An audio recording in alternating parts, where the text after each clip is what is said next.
अभी आंदोलन चल ही रही है। तो कौन कौन से ऐसे संकेत हैं जिसके आधार पर आपको लगता है कि पुरानी पेंशन की बहाली संभव एक तो है उत्तर प्रदेश का विधानसभा का चुनाव 2027।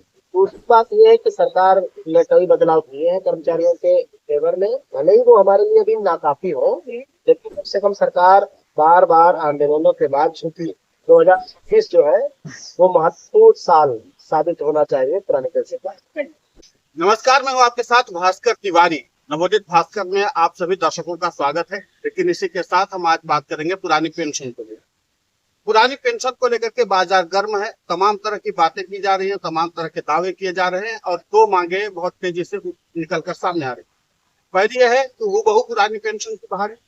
दूसरा ये है कि क्या पुरानी पेंशन की बहाली अब संभव है, क्या कुछ चीजें हैं। इन सभी चीजों को जानने और समझने के लिए पेंशन के नब्ज को बहुत बारीकी से जानने वाले, यानी कि पेंशन के डॉक्टर कहे जाने वाले डॉक्टर मंजीत सिंह पटेल हमारे साथ हैं। All India NPS employees federation के राष्ट्रीय अध्यक्ष हैं। सर, आपका बहुत बहुत स्वागत है। और पहला सवाल मेरा यही होगा, मौजूदा वक्त में जो पेंशन चल रही है, पुरानी पेंशन की मांग जो चल रही है, इसमें क्या नब्ज कहती है, क्या वस्तु स्थिति है, क्या कुछ हो पाएगा इसमें? क्योंकि नया साल आया है, नई बातें चल रही है, तो वो चीजें क्या, सब कुछ एक बार दर्शकों को जो इस बात को समझना चाह रहे हैं उनको जरा विस्तार दें। भास्कर जी, देखिए, हमने पहले भी बहुत सारे इंटरव्यू में आपके साथ भी डिस्कशन हुए, हमने बात तो रखा है कि कर्मचारी की जो डिमांड है पुरानी पेंशन स्कीम। अब पुरानी पेंशन स्कीम नाम से तो कुछ है नहीं, कोई ऐसा उसका बदलाव नहीं है, कोई कॉन्स्टिट्यूशन, कोई उसका ऐसा संविधान नहीं है। पुरानी पेंशन का मतलब है कि निश्चित सेवा के बदले निश्चित पेंशन की गारंटी, यही है पुरानी पेंशन। कर्मचारी का जो पैसा कटता था उसे चाहे एनपीएस कहो, जीपीएफ कहो, ईपीएफ कहो, कुछ भी कह लो, वो पैसा उसको ब्याज के साथ रिटायरमेंट पर, वॉलंटरी रिटायरमेंट पर या कंपलसरी रिटायरमेंट पर वापस मिल जाए। खत्म बात। ये पहली शर्त। दूसरी शर्त कि निश्चित सेवा के बदले उसे निश्चित पेंशन की गारंटी मिल जाए। तो ये चीजें हैं पुरानी पेंशन में। सरकार ने एनपीएस में कर्मचारी का अंशदान बल्कि उससे ज्यादा देने की व्यवस्था की, लेकिन पेंशन की गारंटी नहीं दे पाई। मतलब एक शर्त पूरी करता है एनपीएस, दूसरी शर्त पूरी नहीं करता। उससे क्या होता है, जिनकी सर्विस लेंथ कम है उनके साथ असुरक्षा है। सरकार यूनिफाइड पेंशन स्कीम लेकर के आई। यूनिफाइड पेंशन स्कीम में सरकार ने कंट्रीब्यूशन निकालने की पावर दे दी, एनपीएस की जितना ही, यानी कर्मचारी अपना अंशदान जितना चाहे उतना निकाल सकता है, वहां दिक्कत नहीं है। यानी कि पैसा निकालने की सुरक्षा हमको मिल गई, लेकिन उस पर जो पेंशन की जो सुरक्षा थी, वो जो उसकी शर्त है वो ठीक नहीं है। पहली शर्त है कि 25 साल हो नौकरी। अब जिनकी 25 साल नहीं हो रही, जो बाद में रेगुलर किए गए, मध्य प्रदेश में आज की डेट में 2-3 लाख कर्मचारी शिक्षक हैं जिन्होंने 1998 में नौकरी ज्वाइन की थी, उन्हें रेगुलर किया 2008 में। तो 1998 से लेकर के 2008 तक यानी 10 साल तो उनके बर्बाद हो गए। उसकी वो पीछे की नौकरी को मानते नहीं, उनको प्रमोशन में तो दे दिया बेनिफिट, अब लेकिन यूनिफाइड पेंशन स्कीम में भी वो कंसीडर नहीं होंगे। ये समस्या खड़ी हो गई। सेंट्रल गवर्नमेंट में बहुत सारे ऐसे कर्मचारी हैं जिन्होंने पहले डेली वेजेस पे काम किया, कंट्रेक्चुअल पे काम किया है, 10-15 साल के बाद उनको रेगुलर कर लिया गया। अब उनके रिटायरमेंट 15-20 साल में हो जाएंगे, तो 25 साल तक तो वो पहुंचेंगे ही नहीं। और ऐसी स्थिति में अगर वो अपना कंट्रीब्यूशन भी निकालते हैं तो उनकी पेंशन 50% की बजाय घट के 18% रह जाएगी। ये प्रॉब्लम है। तो हम इसको बार बार बोलते हैं, सरकार से भी हमने पिछली बार भी कहा कि यूनिफाइड पेंशन स्कीम में आप एक बदलाव कर दीजिए, हमारी समस्या खत्म हो जाएगी। आप या तो लमसम अमाउंट को 3 गुना कर दीजिए, वो मत कर पाइए तो हमारा कंट्रीब्यूशन हमको वापस निकालने की, केवल उतना ही कंट्रीब्यूशन निकालने की आजादी दे दीजिए, और 20 साल में 50% की पेंशन, ये गारंटी कर, समस्या खत्म हो जाएगी। अभी वो नहीं कर रही है सरकार। अभी आप देख रहे हैं दूसरी जगहों के भी मॉडल आ रहे हैं। अभी आंदोलन चल ही रहे हैं। अभी 9 नवंबर को हम लोगों ने आंदोलन किया था। उसके बाद चूंकि 8वां पे कमीशन भी इस समय चर्चा में है, तो उस तरफ भी ध्यान लोगों का जा रहा है। लेकिन हम ये कहना चाहेंगे कि जो ओल्ड पेंशन स्कीम, जिसको हम ओल्ड पेंशन स्कीम कहते हैं, उसकी जो खूबसूरती थी, वो खूबसूरती हमें चाहे एनपीएस में दे दे सरकार, चाहे यूपीएस में दे दे, देना तो पड़ेगा, आज नहीं तो कल देना तो पड़ेगा। वो खूबसूरती हमको मिल जाए तो कोई प्रॉब्लम नहीं। सर, खूबसूरती की बात जब आती थी, एक महत्वपूर्ण बात यह है कि शायद आप ये पहले कर्मचारी संगठन है जो आंदोलन भी करते हैं और जो सरकार से बात करते हैं। आप पेंशन विभाग के सचिव जी श्रीनिवास जी से भी मिलते हैं, आप वित्त राज्य मंत्री पंकज चौधरी जी से भी मिलते हैं। तो जो ये बातें आप कहते हैं, क्या इन बातों को लेकर के वहां पर चर्चा करते हैं? और सबसे अहम बात यह है कि जब वो चर्चाएं होती हैं, जिस तरीके से आप प्राथमिकता पर बातें रखते हैं, तो क्या सरकार इन बातों को जानबूझ कर नजरअंदाज कर रही है या कर्मचारियों को लेकर संवेदनशील है? भाई भास्कर जी, ऐसा नहीं है। देखिए, जब मंत्री जी से मिलते हैं तो बहुत अ, ऊपरी तौर पे, मतलब सतही तौर पे बात होती है, बहुत डिटेल में बात नहीं होती है। मंत्री जी का काम है कि समस्या को समझना और समस्या किधर खिसकानी है या किसके पास भेजनी है, वो काम करते हैं। हमारा काम बेसिकली फाइनेंस के अधिकारियों से है, फाइनेंस सेक्रेटरी साहब से। फाइनेंस सेक्रेटरी के पास वो पावर है, उस पर रेजोल्यूशन को देखे समझे। तो हम जब भी मंत्रियों से मिलते हैं तो उनसे गुजारिश करते हैं कि संबंधित अधिकारियों के साथ हमारी बैठक कराई जाए और हम अपना रेजोल्यूशन रख सके कि कैसे इस समस्या का समाधान निकाला जा सकता है, क्या पॉसिबिलिटीज है। अगर देखा जाए तो उसी रेजोल्यूशन के पैटर्न पर ही यूनिफाइड पेंशन स्कीम आया है। लेकिन अभी यूनिफाइड पेंशन स्कीम में दिक्कत उन कर्मचारियों के साथ ज्यादा है जिनकी सर्विस में कम। तो एक तो उनकी पास वैसे नहीं कुछ होगा, अगर वो रिटायरमेंट पर उनके पास फंड नहीं होगा तो एक सबसे बड़ी समस्या, फंड निकालने तो पेंशन नहीं होगी। तो मतलब वहां उन्हें एक चीज छोड़नी पड़ रही है, या तो फंड छोड़ दे या फिर पेंशन छोड़ दे। तो उसने पूरी उम्र नौकरी करी, देश की सेवा की, विभाग की सेवा की, 4 पैसे उसे मिल रहे हैं वो भी आप छीन रहे हो, वो जायज बात नहीं है। इसलिए हम लोग लगे हुए हैं। अभी माननीय वित्त राज्य मंत्री जी से हमारी 2-3 मुलाकातें हुई हैं। फाइनेंस सेक्रेटरी साहब के साथ बातचीत होनी है, फाइनेंस पेंशन सेक्रेटरी साहब के साथ 2-3 बार मुलाकात हुई है, बातचीत हुई है। तो हम उस तरफ बढ़ रहे हैं जहां से ये समाधान निकल सके। हमें भरोसा है 2026 में हम उस समाधान को लेकर के आ पाए। अच्छा, समाधान तो लेके आएंगे। अब एक नई कमेटी फिर से बनी है जो एनपीएस विशेषज्ञ कमेटी है। इसको लेकर के आम कर्मचारियों में एक ऊहापोह की स्थिति है कि इसके पहले जो कई सारी कमेटियां बनती आई हैं और तमाम तरह की एनपीएस में सुधार की बात, यूपीएस में भी संशोधन हो गया, तो ये एक ऊहापोह की स्थिति बनी है। इस कमेटी से वाकई कर्मचारियों को लाभ होगा? दूसरी बात है कि कमेटी बनती है तो लंबे वक्त में रिपोर्ट आती है, तो इन सब चीजों पर जरा एक बात प्रकाश करें। नहीं नहीं, वास्तव में जो कमेटी इसको लोग जिस तरह से देख रहे हैं वो कमेटी नहीं।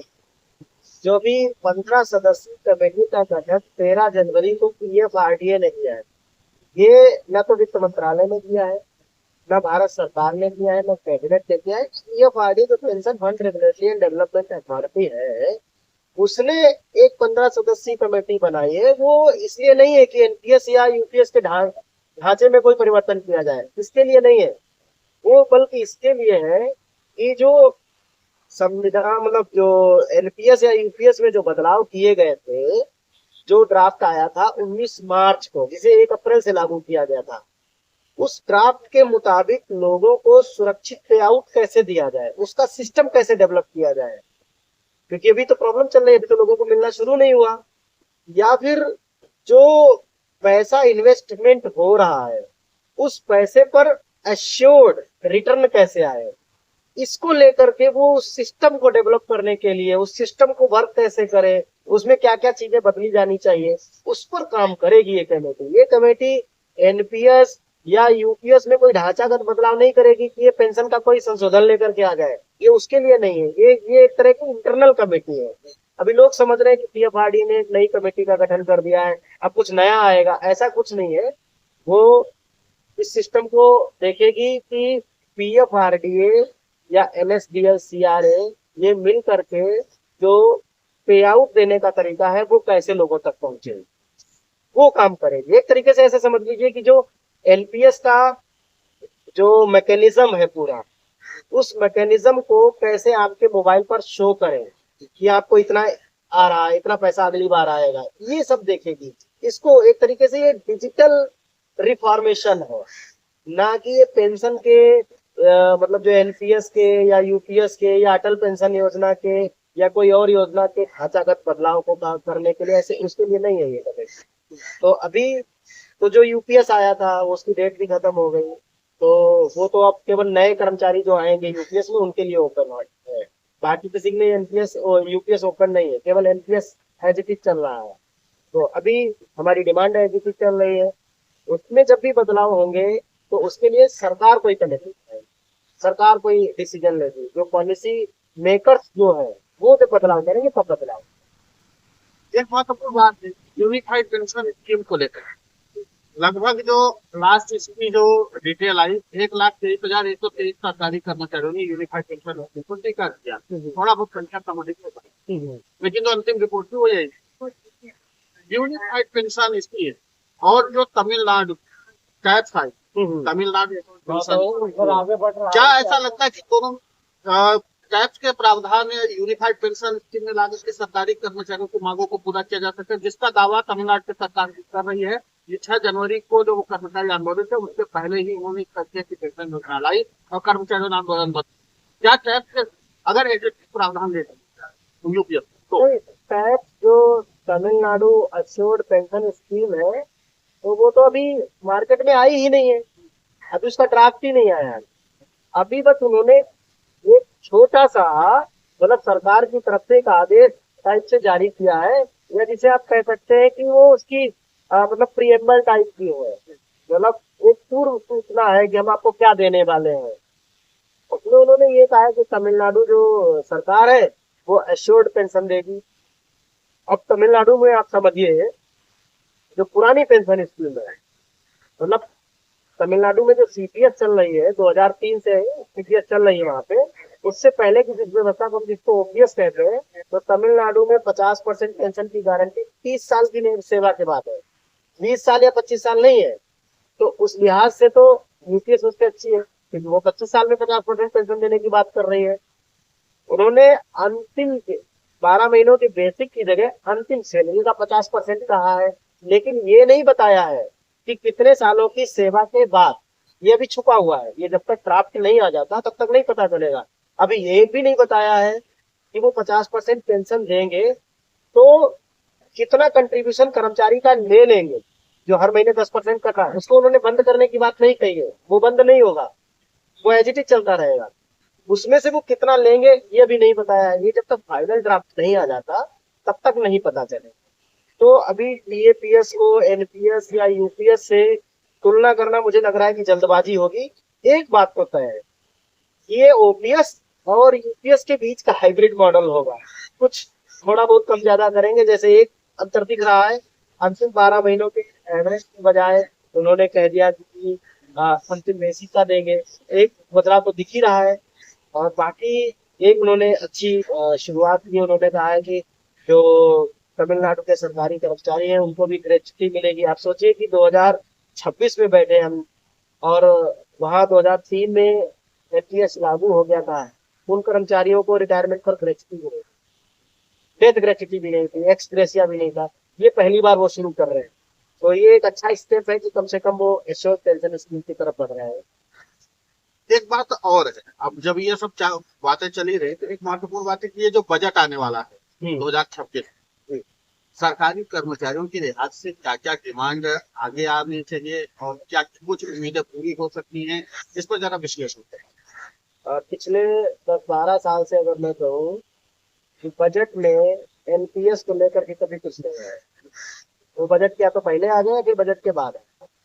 एक बार बजट 2023 में, जब 2023 का जब सॉरी 2024 का जब बजट आया था, वो अंतरिम बजट था क्योंकि 24 में लोकसभा चुनाव थे। वो अंतरिम बजट था, उसमें एक बात जरूर उन्होंने कही थी, माननीय निर्मला सीतारमण जी जो कि मंत्री है, उन्होंने वो बात कही थी कि पब्लिक सेक्टर अंडरटेकिंग्स में, सीएबीज में भी अब जो कर्मचारी का अंशदान 14%, 10% था, उसके मुकाबले जो सेंट्रल गवर्नमेंट में 14% था सरकार का, तो पीएसयूज में भी अब कंपनियों का भी अंशदान जो है वो 14% होगा। इसको ले, इसके अलावा बजट में कभी कोई घोषणा नहीं है एनपीएस को लेकर, मुझे तो दिखी नहीं। 2019 में जरूर उन्होंने कहा था कि सरकार का अंशदान 10 से बढ़ा करके 14% होगा, उसे 1 अप्रैल से उन्होंने शुरू किया था। तो बजट में तो मैं क्या ही कहूँ, बजट से कोई मुझे खास उम्मीद है नहीं, क्योंकि पॉलिसी मैटर है, और पॉलिसी मैटर्स में पॉलिसी से उम्मीद होती है, बजट से उम्मीद नहीं है।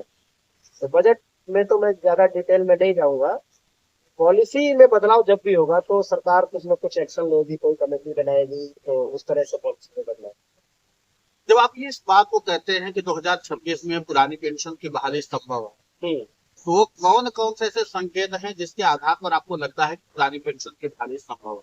दो वजह है। एक तो है उत्तर प्रदेश का विधानसभा का चुनाव 2027, और वहाँ तकरीबन तकरीबन 20-22 लाख कर्मचारी हैं, इनके परिवार है, और दिल्ली का रास्ता उत्तर प्रदेश से होकर के निकलता है। ये बात आमतौर पर राजनीतिक गलियारों में कही जाती है। और दूसरी बात यह है कि सरकार ने कई बदलाव किए हैं कर्मचारियों के ईश्वर में, भले ही वो हमारे लिए अभी नाकाफी हो, लेकिन कम से कम सरकार बार बार आंदोलनों के बाद झुकी और कुछ न कुछ बदलाव किए हैं। सरकार यूनिफाइड पेंशन स्कीम तक आई है, तो हमें ये भरोसा है कि अगर हमारी रणनीति सही रहे, आंदोलन सही ट्रैक पर रहे, तो यूनिफाइड पेंशन स्कीम हो या एनपीएस हो, दोनों में एक बदलाव होगा और वो लगभग लगभग ओपीएस कर सकते हैं। तो इसलिए हमें भरोसा है कि उनको देखते हुए 2026 जो है वो महत्वपूर्ण साल साबित होना चाहिए पुराने पेंशन का। जब आप उत्तर प्रदेश की बात करते हैं तो उत्तर प्रदेश के ही कर्मचारी इस बात का भी दावा करते हैं कि वोट की चोट के जरिए वो सत्ता परिवर्तन कर देंगे, और इस बात को लेकर के कई राज्यों के विधानसभा चुनाव में कैंपेनिंग भी की गई है, हमेशा बात कही जाती बदलाव है। हुआ वहां सत्ता परिवर्तन। तो सत्ता परिवर्तन तो नहीं हुआ।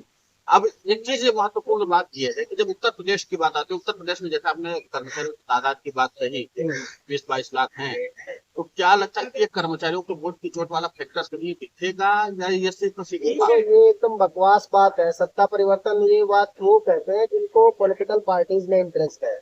हमें न भाजपा में इंटरेस्ट है, न बसपा में इंटरेस्ट है, न सपा में, न कांग्रेस में। हम यहाँ किसी पार्टी की ना नुमाइंदगी कर रहे हैं, ना खिलाफत कर रहे हैं, और ना हम किसी भाजपा सपा बसपा कांग्रेस से मांग रहे हैं। हमारा काम है सरकार से मांगना। जो भी पार्टी सत्ता में आ जाएगी मेरे लिए वो वैसी है, सरकार है वो। हम उसको पार्टी की नजर से नहीं देखते, हम सरकार की नजर से देखते हैं, और हम वही बात करेंगे। हम सत्ता उखाड़ के फेंक देंगे ये हम कभी ना बोलते हैं।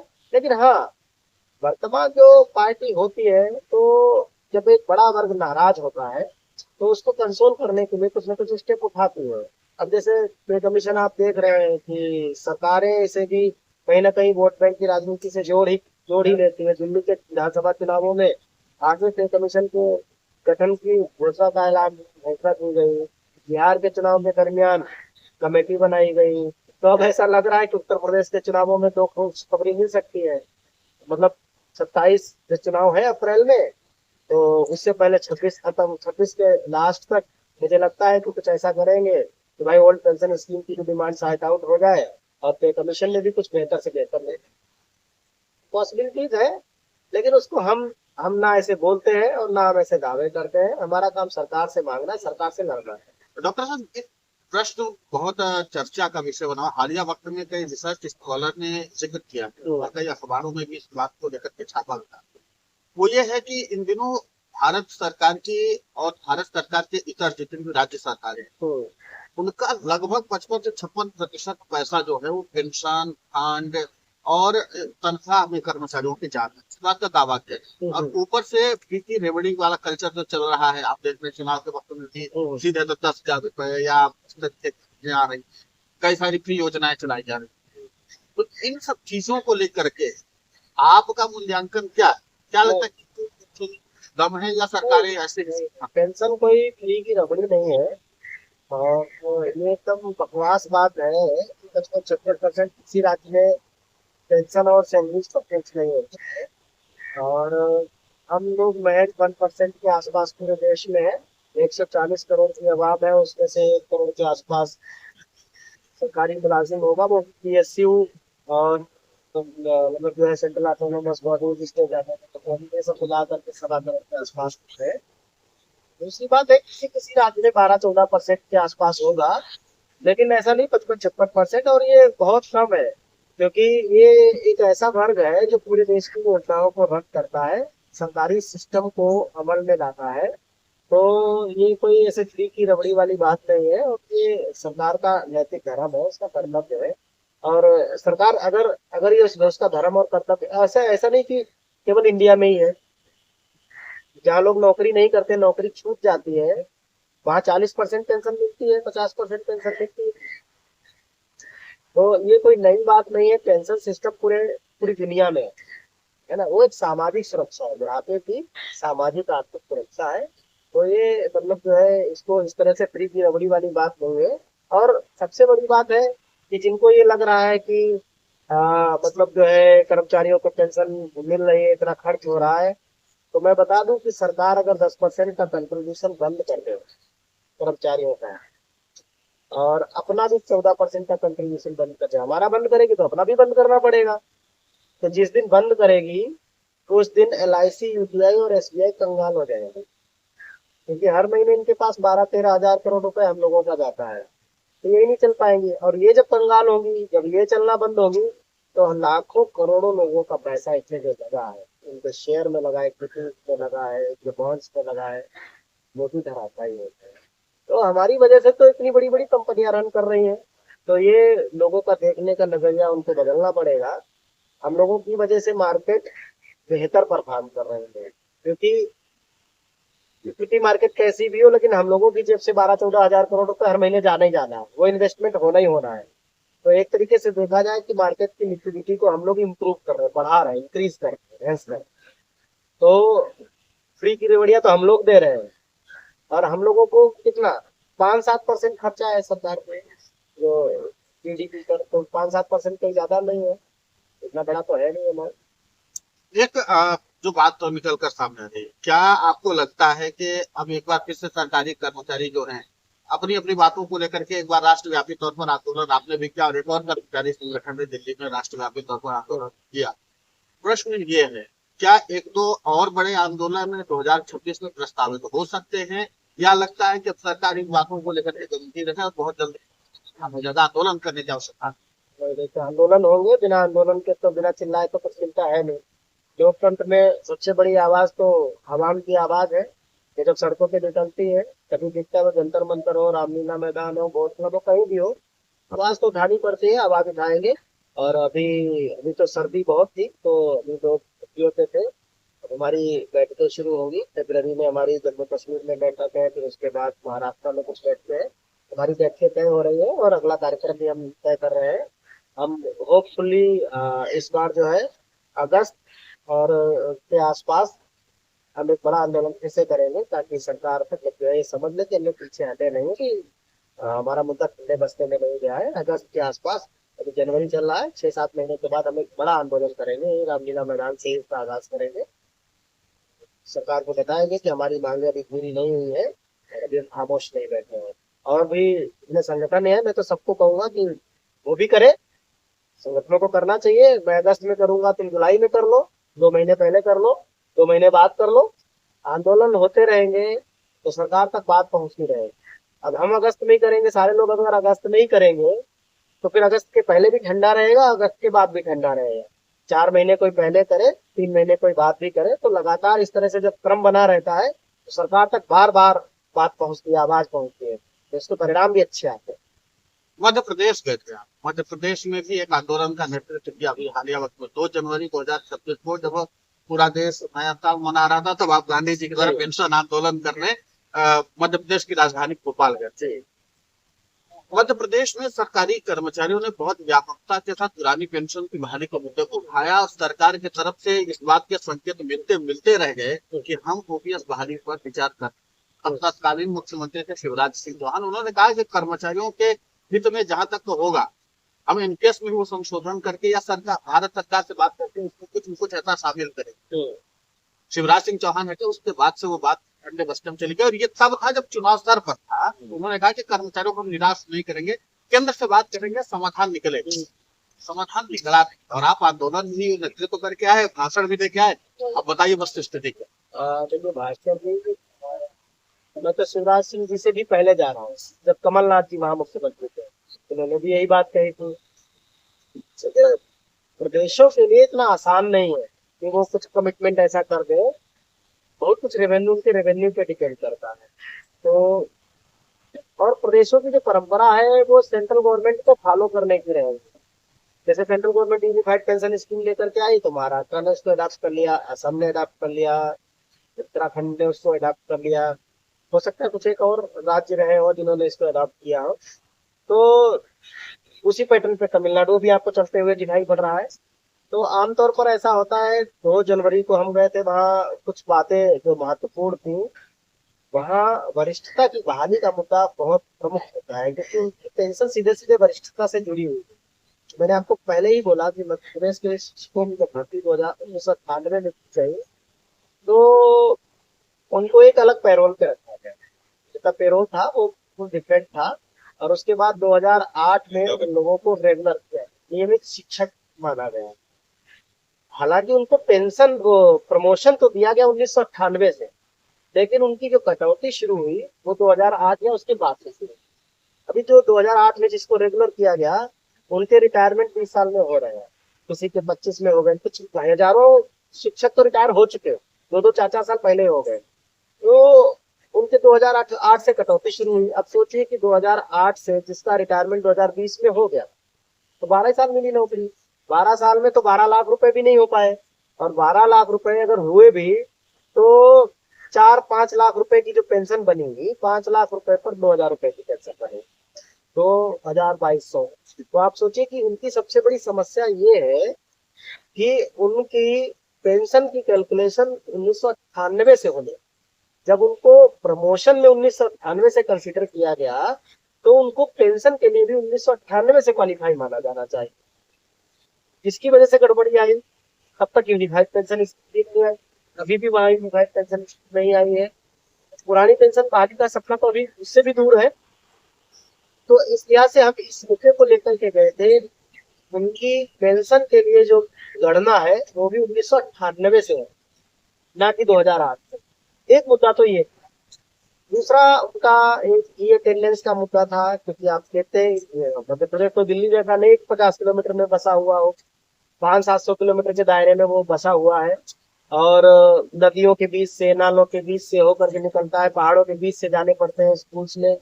ग्रामीण सड़कें होती हैं, पक्की बनी भी नहीं है। बाढ़ आ गई, गांव के गांव बह जाते हैं। अभी आपने देखा पिछले 2-3 महीने पहले कैसे बाढ़ की विभीषिका थी वहां पर। तो ये अटेंडेंस वहां पर व्यावहारिक नहीं है। अब वहाँ कई टीचरों की मौत हो गई, वो पानी में घुस घुस करके जा रहे थे स्कूल तक, स्कूल में पानी भरा हुआ है, कमर तक पानी है, तो वहाँ करंट दौड़ गया, उसमें उसकी डेथ हो गई। कोई उसकी बाउंड्री के ऊपर खड़ा होकर के सेल्फी ले रहा है कि हम ये अटेंडेंस लगा रहे हैं। तो ये मतलब जो है एक अमानवीय घटनाएं हो रही है अटेंडेंस को लेकर के इतना। अभी देखिए आपने, अभी जो गिग वर्कर्स के लिए अभी कल ही नियम पास हुआ है कि 10 मिनट का दावा आप नहीं करेंगे कि 10 मिनट के अंदर हम पहुंचा देंगे। तो आप ये दावा कैसे कर रहे हो कि 9:45 पर पहुंच ही जाए शिक्षक? 5-10 मिनट लेट हो सकता है, ये उसकी व्यवस्था उसमें नहीं होना चाहिए, मतलब परंपरा में नहीं होना चाहिए। आमतौर पर उसको जल्दी पहुंचना ही चाहिए, लेकिन उसकी वजह से आप सैलरी रोक दोगे, सैलरी काट दोगे। ये अमानवीय घटना है। इनके खिलाफ आवाज उठाने के लिए हम गए थे। और वहाँ के माननीय शिक्षा मंत्री जी ने बाकायदा संज्ञान लिया और टेलीफोन पे वहाँ पब्लिक के सामने बात की थी। उन्होंने कहा आपके मुद्दे पर बैठ करके बात करेंगे, यथासंभव प्रयास करेंगे इस चीजें हटें। बिल्कुल, तो बैठ करके बात होगी। बैठ करके हमने भी डॉक्टर साहब से बात की, तमाम पहलुओं पर विस्तार से चर्चा की। और जिस तरीके से पुरानी पेंशन, यूपीएस और एनपीएस और टैब को लेकर के डॉक्टर साहब ने आपने विस्तार से विश्लेषण किया और आपने अपना महत्वपूर्ण समय निकाला, उसके लिए आपका बहुत बहुत शुक्रिया, बहुत बहुत आभार। और जिस तरीके से डॉक्टर मनजीत सिंह पटेल ने बताया कि जो वस्तु स्थिति है, लेकिन 2026 का जो साल होगा वो निर्णायक होगा पुरानी पेंशन बहाली के लिए। लेकिन इसी के साथ पुरानी पेंशन की बहाली को लेकर के जो मूवमेंट चल रहे हैं उन सब के बारे में आपको पता है। और इसी के साथ डॉक्टर साहब से हुई बातचीत को लेकर के आपकी राय क्या है, विचार क्या है, कमेंट बॉक्स नीचे खुला हुआ है, सभी के स्वागत है। और इसी के साथ और क्या प्रश्न पूछे जाने चाहिए डॉक्टर साहब से, क्योंकि आप देखते हैं कि कई बार हम डॉक्टर साहब का लाइव रीड डालते हैं और डॉक्टर साहब कई प्रश्नों के जवाब देते भी हैं। तो दर्शकों के बहुत सारे सवाल जो है वो जो हल है उससे मिल जाते हैं। लेकिन फिलहाल और क्या प्रश्न आपके हो सके आप उसमें भेजिए, हम जरूर डॉक्टर साहब। Thank you.